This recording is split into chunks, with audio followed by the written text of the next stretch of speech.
Kitchen കാർണിവലിലേക്ക് സ്വാഗതം. ഇന്ന് നമ്മളൊരു സൺഡേ വ്ളോഗാണ് ചെയ്യുന്നത്.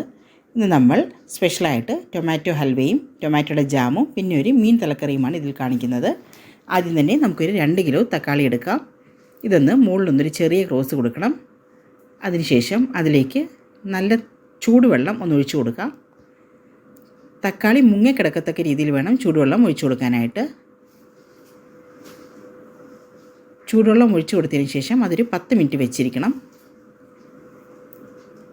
ഇപ്പോൾ ഒരു 10 മിനിറ്റ് ആയിട്ടുണ്ട്.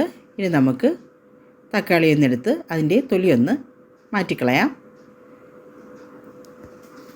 ഇതിപ്പോൾ ഞാൻ ഒരു തക്കാളിയുടെ തൊലി മാറ്റിയിട്ടുണ്ട്. ഇനി ഇതുപോലെ ബാക്കിയുള്ള എല്ലാ തക്കാളികളും ഒന്ന് തൊലി മാറ്റിയെടുക്കണം. ഇതിപ്പോൾ എല്ലാ തക്കാളിയും തൊലി മാറ്റിയെടുത്തിട്ടുണ്ട്. ഇനി നമുക്കിതൊന്ന് രണ്ടായിട്ട് കട്ട് ചെയ്തെടുക്കാം. ഇതിപ്പോൾ രണ്ടായിട്ട് കട്ടാക്കിയിട്ടുണ്ട്. ഇനി നമുക്കിതൊരു മിക്സി ജാറിലേക്കിട്ട് നന്നായിട്ടൊന്ന് അരച്ചെടുക്കണം.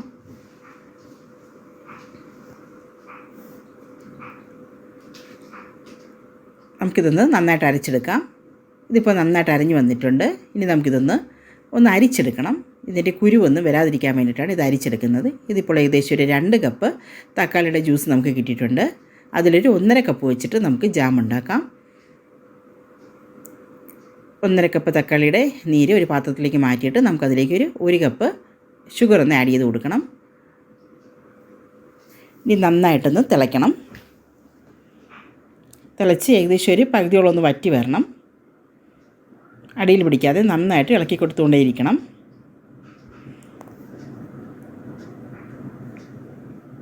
നന്നായിട്ട് തിളയ്ക്കുന്നുണ്ട്. ഇനി നമുക്കിതിലേക്ക് ഒരല്പം ഈ സിനമൺ പൗഡർ, അതായത് നമ്മുടെ കറുവാപ്പട്ടയില്ലേ അതിൻ്റെ പൊടി, അതൊന്നൊരു 1/2 ടീസ്പൂൺ ഒന്ന് ആഡ് ചെയ്ത് കൊടുക്കാം. എന്നിട്ട് അത് നന്നായിട്ട് ഇളക്കി കൊടുക്കണം.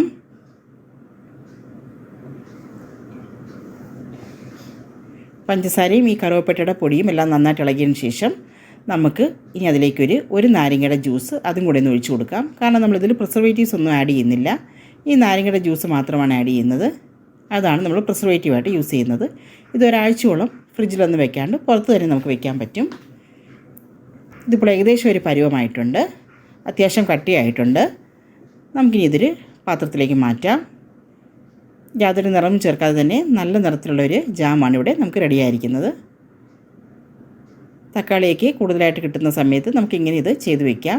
കുട്ടികൾക്ക് ഏറെ ഇഷ്ടപ്പെടും. ഇനി ബാക്കിയിരിക്കുന്ന 1/2 കപ്പ് തക്കാളിയുടെ ജ്യൂസ് അതെടുത്തൊരു പാനിലേക്ക് ഒഴിക്കണം. നമുക്കിനി ഹൽവ ഉണ്ടാക്കാൻ വേണ്ടിയിട്ടാണ്. ഇതൊന്ന് നന്നായിട്ട് തിളച്ച് വരുമ്പോഴേക്കും നമുക്കിതിലേക്കൊരു 1/2 കപ്പ് പഞ്ചസാരയും കൂടി ഇട്ട് കൊടുക്കാം. പഞ്ചസാരയുമായിട്ട് ചേർന്ന് ഇത് നന്നായിട്ടൊന്ന് കുറുകി വരണം. ഇത് നന്നായിട്ട് ഇളക്കി കൊടുക്കണം. കാരണം ഇത് അടിയിൽ പിടിക്കാനുള്ള ചാൻസ് ഉണ്ട്. അതുകൊണ്ട് നന്നായിട്ട് ഇളക്കി കൊടുത്തുകൊണ്ടേയിരിക്കണം.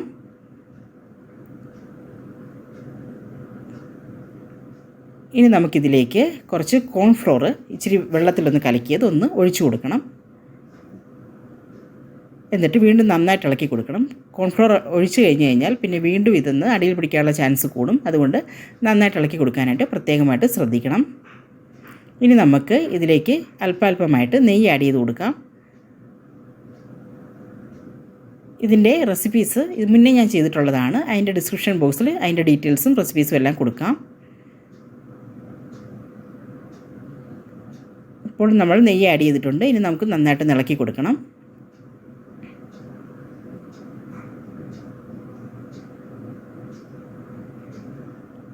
ഇപ്പോൾ നെയ്യ് ചെറുതായിട്ട് അതിനകത്ത് മിക്സ് ആയിട്ടുണ്ട്. ഇനി 1 സ്പൂൺ നെയ്യും കൂടെ നമുക്ക് ചേർത്ത് കൊടുക്കാം.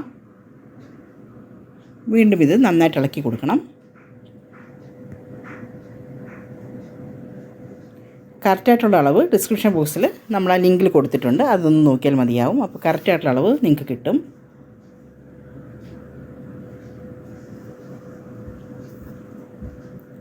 ആ നെയ്യ് അതിൽ നന്നായിട്ട് മിക്സായി വരണം. ഇനി കുറച്ച് നട്ട്സും കൂടെ ഒന്ന് ആഡ് ചെയ്ത് കൊടുക്കാം. ഞാനിവിടെ ബദാമാണ് ഇട്ട്. നിങ്ങൾക്ക് ഇഷ്ടമുള്ള നട്ട്സ് എന്താണെങ്കിലും ആഡ് ചെയ്ത് കൊടുക്കാം. ഇനി വീണ്ടും ഇതൊന്ന് നന്നായിട്ട് ഇളക്കണം. ഇപ്പോൾ ഇതാ ചെറുതായിട്ട് പാനിൽ നിന്ന് വിട്ട് വരാൻ തുടങ്ങിയിട്ടുണ്ട്. ഇതാണ് കറക്റ്റായിട്ടുള്ള പരുവം. ഇനി നമുക്ക് ഇതൊരു നെയ്യ് പുരട്ടിയ പാത്രത്തിലേക്ക് മാറ്റണം. അപ്പോൾ നമുക്കിതൊരു നെയ്യ് പുരട്ടിയ പാത്രത്തിലേക്ക് ഒഴിച്ച് മാറ്റാം. ഇതിനകത്ത് നമ്മൾ കളറൊന്നും ചേർത്തിട്ടില്ല. കളറൊന്നും ചേർക്കാതെ തന്നെയാണ് ആ തക്കാളിയുടെ ഒറിജിനൽ കളറാണിത്. അപ്പോൾ 2 കിലോ തക്കാളി കൊണ്ടിട്ട് നമുക്ക് അത്യാവശ്യത്തിന് ജാമും പിന്നെ ഹൽവയും റെഡി ആയിട്ടുണ്ട്. ഇനി നമുക്കൊരു മീൻ തലക്കറി വയ്ക്കാം. ഇത് പാരമീനാണ്. അതിലേക്കായിട്ട് നമ്മൾ കുറച്ച് ഇഞ്ചിയും വെളുത്തുള്ളിയും കൊച്ചുള്ളിയും എല്ലാം അരിഞ്ഞു വെച്ചിട്ടുണ്ട്.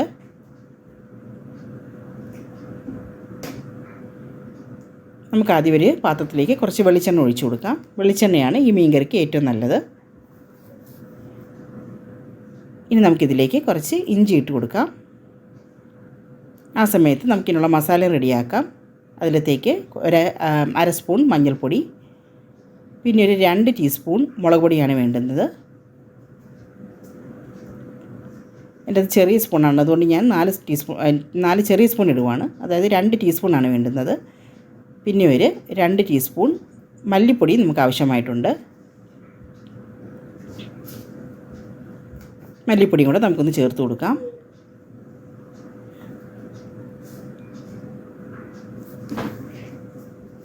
ഇനി ഇതിലേക്ക് ആഡ് ചെയ്യേണ്ടത് ഉലുവയുടെ പൊടിയാണ്.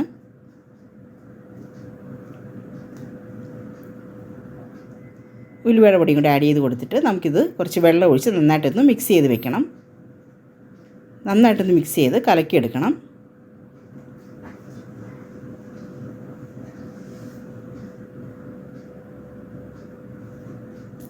ഇവിടെ നമ്മുടെ ഇഞ്ചി നന്നായിട്ട് മുരിഞ്ഞു വന്നിട്ടുണ്ട്. ഇനി ഇതിലേക്ക് നമുക്ക് വെളുത്തുള്ളി ആഡ് ചെയ്ത് കൊടുക്കാം.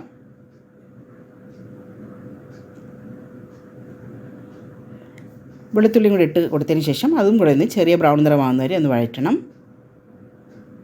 ഇനി ഇതിലേക്ക് നമുക്ക് കൊച്ചുള്ളിയും കൂടി ആഡ് ചെയ്ത് കൊടുക്കണം. ഇതിപ്പോൾ കൊച്ചുള്ളിയും കൂടി ആഡ് ചെയ്തിട്ടുണ്ട്. ഇനി അതും കൊണ്ട് നന്നായിട്ട് വഴന്ന് വന്നതിന് ശേഷം നമുക്ക് മസാലയൊന്ന് ഒഴിച്ചു കൊടുക്കാം.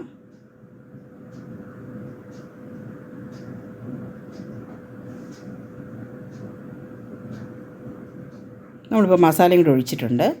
ഇനി ആ പാത്രം തന്നെ കുറച്ചും കൊണ്ടൊന്ന് വെള്ളം ഒഴിച്ച് ആ മസാല മൊത്തത്തിൽ ഇതിനകത്തോട്ടൊന്ന് ഒഴിച്ചു കൊടുക്കാനായിട്ട് നോക്കാം. ഇങ്ങനെ ആ വെള്ളം കൂടി ഒഴിച്ചു കൊടുത്തിട്ടുണ്ട്.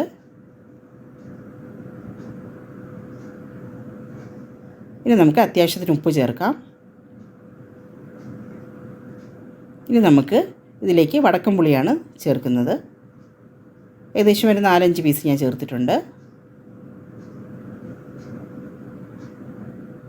ഇനി നമുക്ക് മീനിൻ്റെ തലയൊന്ന് ഇട്ട് കൊടുക്കാം.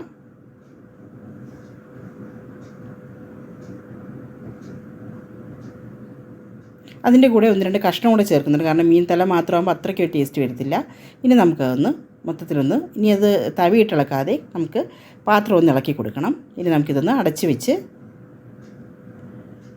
ഒരു 10 മിനിറ്റ് ഒന്ന് വേവിക്കണം. ഇതിപ്പോൾ നന്നായിട്ട് മീൻ വെന്തിട്ടുണ്ട്.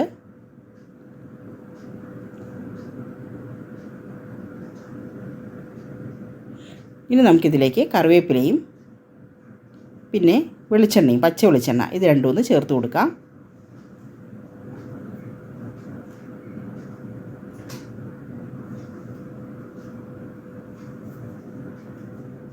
വെളിച്ചെണ്ണ ചേർക്കുമ്പോൾ കറിക്ക് ഒരു പ്രത്യേക രുചി വരും.